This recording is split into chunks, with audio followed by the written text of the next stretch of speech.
Could the SAVE Act be the biggest change to U.S. voting rights in decades? Let's dive into it. Welcome to Perceptive Intel. We bring you straight to the point, clear and factual information on important trending topics in politics, business, entrepreneurship, and finance.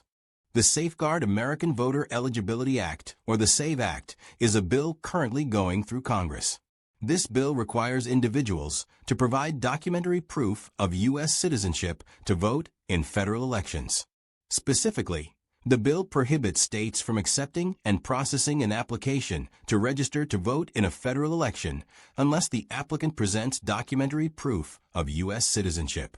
Common documentary proofs of U.S. citizenship are a valid passport, birth certificate, certificate of naturalization, and certificate of citizenship.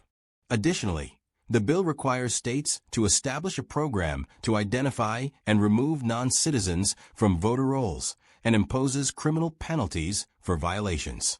The bill has passed the House and is currently under consideration in the Senate. How can this impact U.S. citizens? The SAVE Act could make it significantly more difficult for tens of millions of eligible Americans to register and carry out their constitutional right to vote. For example, married women who change their last name might face hurdles if their birth certificate does not match their legal name. Here's another example. Do you have a U.S. passport? If yes, then you would be able to easily register to vote or change your voter information.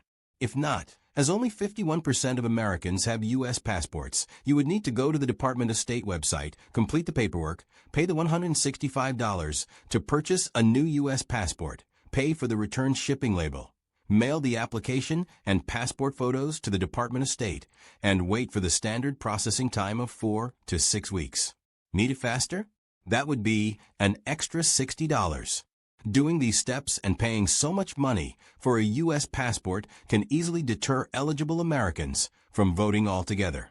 The bill could also end voter registration drives, severely limit or eliminate online voter registration, and eliminate the ability to send in a voter registration application by mail.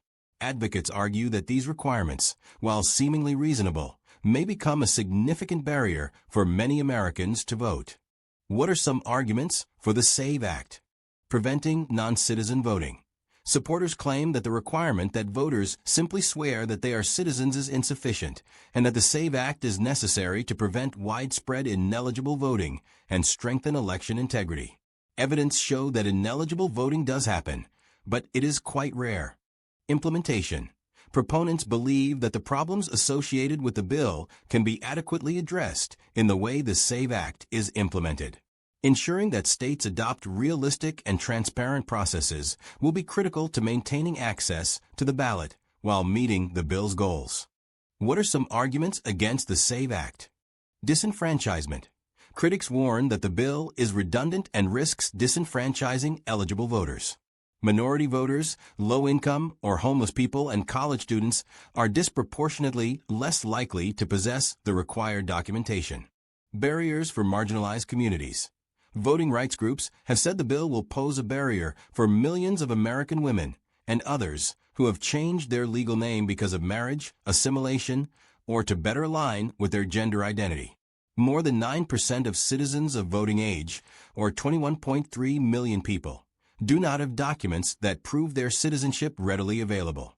Thank you for watching our concise deep dive into the SAVE Act and its potential impacts on voting rights. We hope you found this information insightful and helpful.